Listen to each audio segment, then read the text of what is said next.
అందరికీ నమస్తే. సీదా హెడ్లైన్స్. 3 రోజుల్లో ఎలక్షన్ నోటిఫికేషన్, మారే ఛాన్స్ ఉండదు రిజర్వేషన్.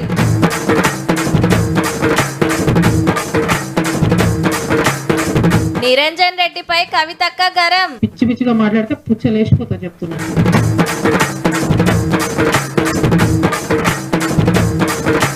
మంచిగుందట ఇందిరమ్మ షీరే, మీకు అందిందా సర్కార్ సారే?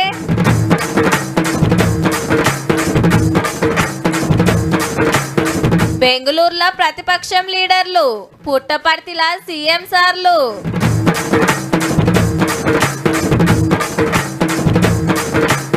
బీహార్లా ఎన్డీఏకు ఎంఐఎం ఇమ్మతి, డెవలప్మెంట్ చేస్తేనేనట సోపతి. అబ్బెరకొండో గిట్లయిందేమ్రా, పక్క మనకే వస్తుంది అనుకున్నారా? నీ అవ్వ, వాళ్ళకు మన వార్డులో ఒక్క ఓటుగిన లేదు, రిజర్వేషన్ వాళ్ళకెట్లా పోతుంది? ఏ జనరల్ అంటున్నారు కానీ గాళ్ళతో మనం ఎడ గెలుస్తాం కాక, ఇక ఆశ కొట్టేసుకోవాల్సిందే. తమ్మి, ఓ పరి ఎమ్మెల్యే సార్కు ఫోన్ కొట్టకపోయినావు, మన రిజర్వేషన్ మార్చే ఛాన్స్ ఏమన్నా ఉంటుందేమో అని ఊర్లల్లో నడుస్తున్న చర్చలు. ఇంతకు ఎలక్షన్లు ఎప్పుడో తెలుసుకొని గా ముచ్చట కాడికి పోదాం. రాబోయే 3-4 రోజుల్లోనే రాష్ట్ర ఎన్నికల సంఘం సర్పంచ్ ఎన్నికల్ని నిర్వహించబోతుందని నాకు సమాచారం ఉన్నది. గదన్నట్టు ఈ 3-4 రోజులలోనే సర్పంచ్ ఎలక్షన్ల గంట మోగుడు ఖాయం. ఏ ఊర్లో ఎన్నడోట్లు అనేది తెలంగాణ ఎన్నికల సంఘం డిసైడ్ చేస్తుంది. ఇక షెడ్యూల్ రాగానే నోటిఫికేషన్లు, నామినేషన్లు, ఎలక్షన్లు డిసెంబర్ 10 తారీఖు నుంచి 20 తారీఖు లోపల నడిపిస్తారనే ప్రచారం అయితే నడుస్తుంది. అంటే ఓ 20 రోజులలో కొత్త సర్పంచులు వస్తారన్నట్టే. ప్రతి గ్రామంలో మంచోళ్ళని సర్పంచులుగా ఎన్నుకోండి, అభివృద్ధిని అడ్డుకునేటోళ్ళని సర్పంచులను చేయకండి. పోలింగ్ సెంటర్లు, బ్యాలెట్ పేపర్లు, ఇంకు బోర్డులు, సెక్యూరిటీ ఇట్లా ప్రతి ఒక్కటి అటు కలెక్టర్లు ఇటు పోలీసులతోటి మాట్లాడింది ఎన్నికల సంఘము. ఏ ఊళ్ళో ఏ రిజర్వేషన్, ఏ వార్డుకి ఏ రిజర్వేషన్ అనేది నిన్ననే ఫైనల్ అయ్యింది. అయితే బీసీలకు అన్యాయం జరిగిందని ఆడాడ ధర్నాలు, నిరసనలు నడుస్తున్నాయి.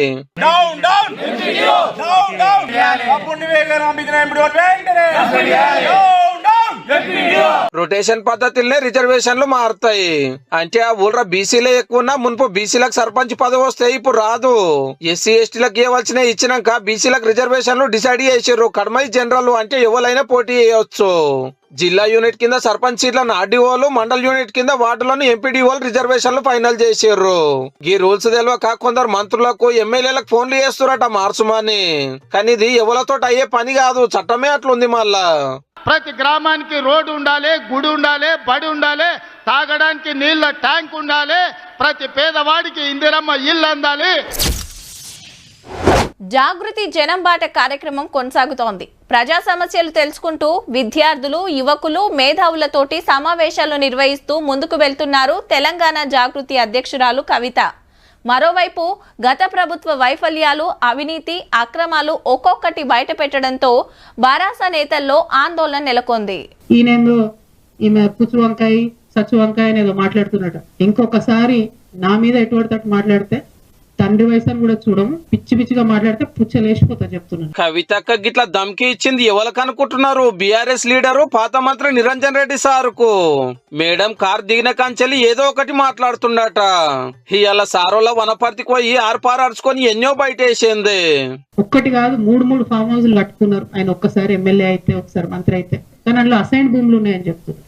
అందులో ఆర్డీఎస్ కోసం సేకరించినటువంటి భూములు ఉన్నాయని చెప్తున్నారు. మొత్తం కృష్ణా నది కంప్లీట్ గా ఒక కాలువ అంతా మీ ఫామ్ హౌస్ లకు వెళ్ళిపోతుందని చెప్తున్నారు. ఏడికే అయిపోలే పవలుండగా నిరంజన్ రెడ్డి సార్ పంతనం ఎట్లుండనో మొత్తం చెప్పుకొచ్చింది.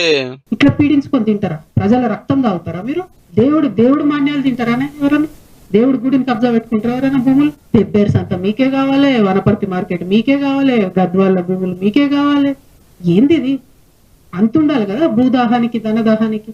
తెలంగాణ వచ్చినాక నిరంజన్ రెడ్డి గారు గెలిచిందే ఒక్క పారి, ఎంబటే వ్యవసాయ మంత్రి పదవి వస్తే గిట్లా పవర్ చూపించిండట. అంటే 32 మంది బీసీ బిడ్డల మీద కేసులు పెడతారంట. ఒక్కసారి కాదు, 2 సార్లు జైలుకు పంపించారు ఒక్కొక్కరిని. అయితే మీరు అక్కడ లోకల్ ఎంఆర్ఓ ఆఫీస్ కాలబెడితే కూడా చూసుకుంటూ ఉండిపోయారట. మరి అది ఒకవేళ నిజంగా కేసీఆర్ గారికి తెలిసి ఊరుకుంటే మాత్రం 100% అది తప్పు అవుతుంది, అది కరెక్ట్ కాదు. ప్రజలు మంచి తీర్పు ఇచ్చారు. ఇంకా బీభత్సమైన మెజార్టీతో నడగొట్టేది ఉండే మిమ్మల్ని. మరి నిరంజన్ రెడ్డి గారు చేసినటువంటి అవినీతి కేసీఆర్ గారికి తెలియదా? వనపర్తి ఇలాకాకు వచ్చి కవితక్క గిన్ని మాట్లాడినా నిరంజన్ రెడ్డి సార్ అయితే పల్లెత్తు మాట అంటే ఒట్టు. పిచ్చిగా మాట్లాడితే పుచ్చలేసిపోతా చెప్పండి.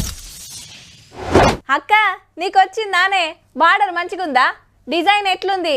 ఏది ఓ ఫోటో పంపు వాట్సాప్లో చూస్తా. ఏ ఫోటోలు ఏమాగు పడుతుంది, మంచిగా వీడియో కాల్ చేస్తుండు. ఓ అయ్యా జర చూడు ఎట్లున్నదో. నిన్ను తెమ్మంటే ఏదోటి ఎత్తుకొని ఊరుకొస్తావు.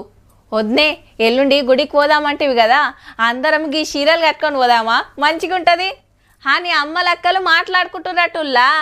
ఆవ్ గా చీరల గురించే. బొట్టు పెట్టి చీర పెడతాన్రు ఆడబిడ్డలకు సర్కారోళ్ళ సారే. మరి తెలంగాణ అంతటా ఇందిరమ్మ చీరలు వంచే కార్యం జోరుగా నడుస్తుంది. మంత్రులు, ఎమ్మెల్యేలు, ఎంపీలు, సీనియర్ లీడర్లంతా ఇదే పనులున్నారు. కాకుంటే ఊర్ల పొంటనే సిటీలా మున్సిపాలిటీలా వెనక చీరిస్తారట. ఇప్పుడు 65 లక్షల చీరలు వంచి అటెనక 35 లక్షలు, మొత్తం 1 కోటి. 2 తీర్ల డిజైన్లు, నీలం రంగు. మరి తీసుకున్నోళ్ళని అడుగుదాం ఎట్లున్నాయంటారో. వేరు కలర్లు కాకుండా అందరికి ఒకే కలర్ ఇవ్వడం చాలా సంతోషంగా ఉంది. చీర కట్టుకోవడం వల్ల చాలా కంఫర్టబుల్ గా మంచిగా ఉన్నది. ధనిక పేద నిరుపేద కుటుంబాలు అనే తారతమ్యం లేకుండా క్వాలిటీ మంచిగా ఉన్నాయి. బార్డర్ వచ్చింది, ఇప్పుడు మంచిగా ఉన్నాయి చీరలు. ఒక చెట్టే వచ్చింది, దానిపై ఏమీ లేదు. అంతకుముందుకు వచ్చిన చీరలు మాకు చూసేదోడే కట్టుకోవాలని అనిపించలేదు, ఇప్పుడు కట్టుకోవాలనిపిస్తుంది. మాకు ఒక తోడబుట్టిన అన్న లెక్క మాకు ఈ కానుక అందించడం జరిగింది. చాలా చాలా సంతోషంగా ఉంది. గతంలో చీరల కంటే చాలా బెటర్ సార్. ఇప్పుడు ఇదే చీరను తీసుకుపోయి గర్వంగా మంచిగా ఉంది కాబట్టి సంతోషంగా, హ్యాపీగా, ఆనందంగా చెప్తాం సార్. గతంలో ఉన్న చీరలు వరిసేలకు, మక్కసేలకు కట్టుకునేవారు. ఇప్పుడు ఇచ్చిన చీరలు చాలా బాగుండావి. అగ్వసగ్వై కాకుండా అందరు మెచ్చేటట్టు నేపిచ్చిరట. ఆల్చమైన మంచిదే అని. అందుకే బతుకమ్మ చీరల కంటే ఇందిరమ్మ చీరలే బాగున్నాయి అనేది అక్కల మాట. మంత్రి మేడాలు, కలెక్టర్లు, ఐఏఎస్ ఆఫీసర్లు సుతా ఈ చీరలు కట్టుకుంటారటుల్లా. అందుకే నాకు కూడా నీలిరంగు అంటే చాలా ఇష్టం. నేను కూడా అదే అంగేసుకొని వచ్చిన. అయ్యో మాకింకా రాకపాయనేం రంది వడకుర్రి. డిసెంబర్ 9 తారీఖు వరకు పతొక్కలకి ఇస్తారట గాని ఇక పండుగలకో పబ్బాలకో ఊరంతా ఒక్క తీరు చీరలు కట్టుకుంటే అక్కల సంబురమే అలాగుంటుండొచ్చు పోర్రి. ఈ రాష్ట్రంలో ఉండే 1 కోటి మంది ఆడబిడ్డలకు 1 కోటి చీరలు పెట్టడం ద్వారా పండుగ పూట పెట్టే చీరే మా ఆడబిడ్డలకు సారే కావాలని ఈనాడు రాష్ట్రం మొత్తం నాణ్యత కలిగిన చీరలని మా ఆడబిడ్డలకు ఇస్తున్నాం. ఆనాడు ఇచ్చిన చీరలు కందిసేన్ కాడ పిట్టలకు అడ్డం కట్టేది బెదిరియనికే, మా అక్కలకు తెలుసు. లేకపోతే ఇంటికాడ బర్రెలకు గొర్రెలకు దాపు కట్టేది.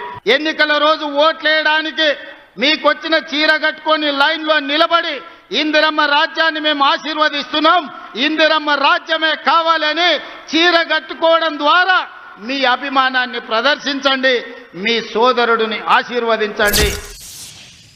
మీరు ఎన్నన్నా చెప్పుండ్రుల్లా, రాజకీయమే ఉండాలి, ఏ లెక్క ఆ లెక్కే ఉండాలి. ఈ పార్టీ లీడర్ ఆ పార్టీ నాయకుడిని, ఆ పార్టీ లీడర్ ఈ పార్టీ నాయకుడిని కలిస్తే తప్పేం కాదు కదా. మంచి చెడ్డ మాట్లాడుకుంటానికి ఎన్నో ఉంటాయి. అయితే కొన్నేండ్ల కాంచెలి ఇట్లా లేదుల్లా. ఏ పార్టీ లీడర్ను కలిసినా చాలు ఏవేవో అనబట్టిరి. సరే ఇంతకు ఇప్పటి వార్త ఏందో చూడండి. అరే ఈడ 2 సీఎంలు, ఆడ 2 ప్రతిపక్ష లీడర్లు. రేవంత్ రెడ్డి సారు చంద్రబాబు గారు కలుసుకున్నది పుట్టపర్తిలా, కేటీఆర్ సారు జగన్ సారు ఉన్నది బెంగళూరులా. ఇది సత్యసాయి నూరేండ్ల జయంతి పండుగ, అది గుర్రపు సవారీల పోటీ.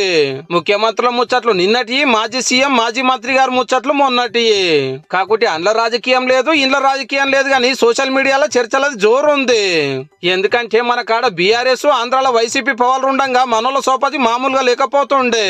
ప్రగతి భవన్ లో రాచ మర్యాదలు, విందు భోజనాలు, ఆ పలకరింపులు, ఆ ప్రేమలే అలాగుండేది. మళ్ళా 2 పార్టీలు పవర్లకు వస్తానికి ఒకరికొకరు చాతరైన కాడికి సాయం చేసుకున్నారని ఎంతో ప్రచారం నడిచే. ఇదొక ఎత్తు అయితే 2 చెల్లెల రాజకీయం ఇంకొక చర్చ. అధికారం రాగానే మా అన్న నెగలనిస్తలేడని షర్మిలక్క ఇంట్లోకెళ్ళి బయటకు వచ్చి కొత్త పార్టీ పెడితే, అధికారం పోగానే కవితక్క కాళ్ళకెళ్ళి దిగొచ్చే అన్న నాకు ఇల్విస్తలేరని. పడనోళ్ళకి కత్తిచ్చినట్టు 2 చెల్లెళ్ళు ఫైటింగ్ చేసే ముచ్చట 2 అన్నలు మాట్లాడుకోవచ్చు అని ఎవరికి నచ్చినట్టు వాళ్ళు రాస్తున్నారు. మళ్ళా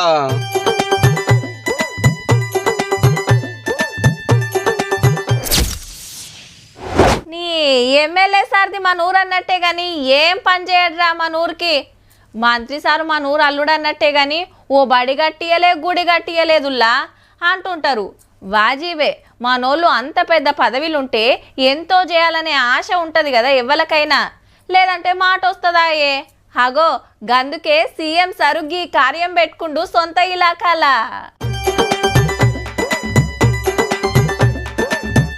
సర్కారీ స్కూళ్లకు పొద్దుగల నాస్టా పగటిలు బువ్వ వండుకొస్తున్న అక్షయపాత్ర సంఘపోళ్ళు మిషన్ల మీద వంటలు ఎట్లా చేస్తున్నారో చూసి కొడంగల్లో పెద్ద కిచెన్ కడతానికి భూమి పూజ చేసిండు సీఎం సారు. అట్లనే పిల్లలకు నాస్టా వడ్డీ ఇచ్చిండు. మహిళా సంఘాల ఆర్టీసీ బస్సుకు జెండా ఊపి 300 కోట్ల రూపాయల మిత్తి లేని రుణాలు ఇచ్చి ఇందిరమ్మ చీరలు పంచిండు. కొత్తగా కట్టే అంగన్వాడీలు, స్కూళ్ల క్లాస్ రూములు, గ్రామ పంచాయతీలు, Banjara Bhavan, excise station, fire station, community హాల్లు, సీసీ రోడ్లు పోస్తానికి 103 కోట్లతోటి శంకు మండేసిండు రేవంత్ రెడ్డి సారు. అదాని అంబానీలను కాదు, మా ఆడబిడ్డల్ని ఈ రోజు సోలార్ పవర్ ప్లాంట్లకు యజమానులను చేసి కొడంగల్లో 5,000 కోట్లతోటి కడుతున్న ఎడ్యుకేషన్ క్యాంపస్ తోటి మస్తు ఫాయిదా అవుతుందట. ఉస్మానియా యూనివర్సిటీలో కూడా ఇన్ని ఫ్యాకల్టీస్ లేవు, ఇన్ని కాలేజీలు లేవు అక్కడ ఉండే క్యాంపస్ లో. కానీ అదే కొడంగల్లో ఈనాడు వాటన్నిటినీ ఒకే ప్రాంతంలో కేంద్రీకరించి, అంతేకాదు చెప్పున్నే పట్టాలు వరిసి కొడంగల్ పబ్లిక్ రైలు కూతిన పెడతారటుల్లో. అట్లనే కృష్ణానది నీళ్లు మలుపుకొస్తారట. సిమ్టి కంపెనీలు పెట్టించి జాబులు ఇప్పిస్తామన్నాడు సారు. ఒకదానికొకటి రపారపా చేసుకుంటూ పోతే సార్ ఇలాక గిట్ల తయారైతుందట.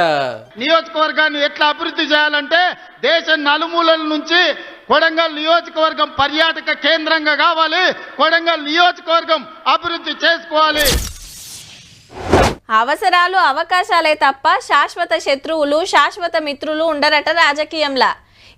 ఎవరితోటి కలుస్తారో, కొత్తగా ఎవరు దోస్తులు అవుతారో చెప్పుడు చాలా కష్టం అబ్బా. ఇక కొన్ని పార్టీల నడుమ పెట్రోల్ పోసినట్టే మండుతుంటది, ఎప్పుడు ఏదో పంచాయతీ.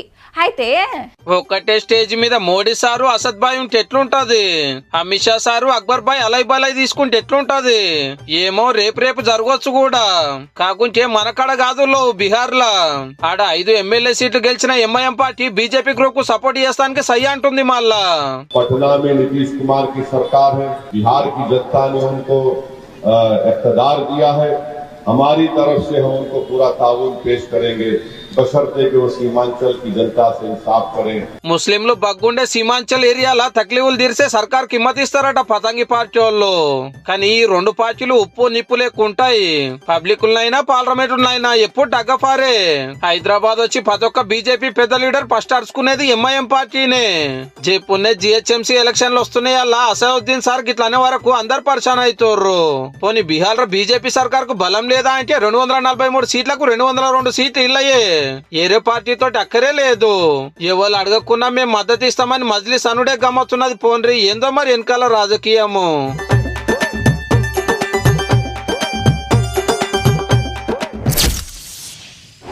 బెట్టింగ్ యాప్లు ప్రమోట్ చేసిన సెలబ్రిటీలపై సిపి సజ్జనార్ ఆగ్రహం. ఇమ్మడి రవి అరెస్టు, విలేకరుల సమావేశంలో పలు కీలక అంశాలు వెల్లడించిన సిపి.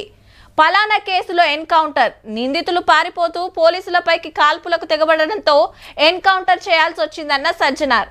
ఇగో సిటీ పెద్ద పోలీస్ సజ్జనార్ సార్ వార్తలలోకి వచ్చిందంటే ఈసొంటి పెద్ద పెద్ద కేసులైతేనే. కానీ వాళ్ళు ఎందుకు వచ్చిందంటే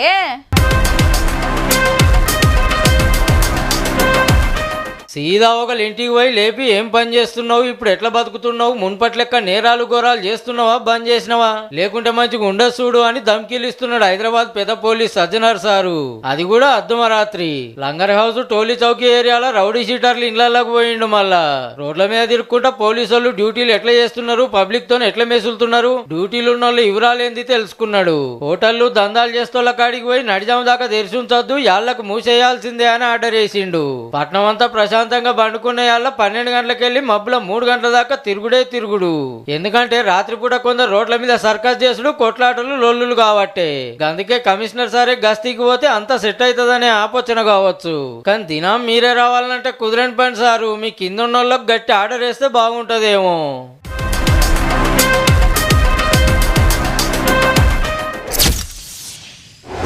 ఎప్పుడు మనెమ్మటే తిరిగేటోళ్ళు, మన దోస్తులు చుట్టాలు ఏదన్నా చెప్తే నీకేం తెలుసు అని తీసి పడేస్తారు కొందరు. ఆపతని పైసలు అడిగితే అమ్మో ఇస్తే మళ్ళా మన చేతికి వస్తాయో ఎగ్గొడతారో అని బుగులు పడతారు. కానీ ఎవరో దాన్న పోయేటోళ్ళు 4 మాటలు చెప్పి ఉబ్బిస్తే ఉత్తగానే బోర్లా పడతారు. అవతల వాళ్ళ టాలెంట్ అట్లుంటది. మరి అది నిజమా కాదా అని ఆలోచన చేసుడు ఉండదు. వాళ్ళకు వచ్చినాయట మాకు కూడా వస్తాయనే ఆశకు పోయి నిండా మునుగుతున్నారు.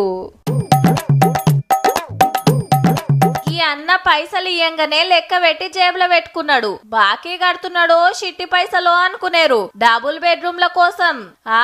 రంగారెడ్డి జిల్లా కుర్మల్గూడెంలా గీ మోతేవరి సర్కార్ల నాకు పెద్ద పెద్దోళ్ళు తెలుసు. ఆఫీసర్లంతా మనోళ్ళు.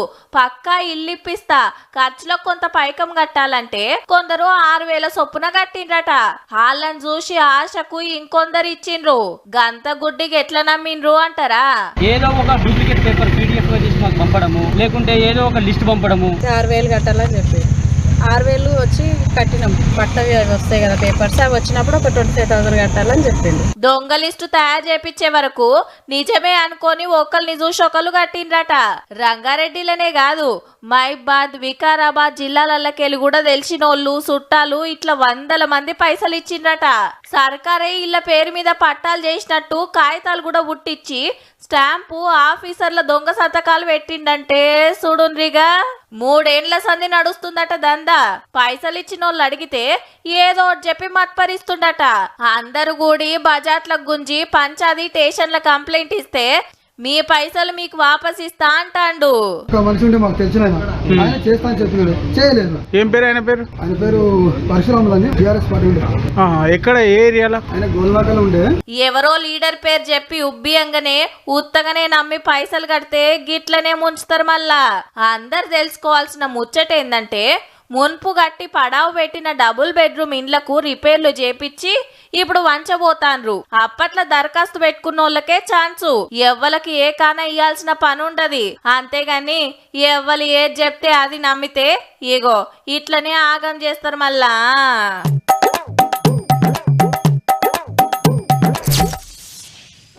ముక్కు ముఖం తెలివనోళ్ళు వచ్చి అన్న ఓ పర్ బండి అవా గీన్ దాకా పోయొస్తా అని అన్నారనుకో, ఇస్తారా?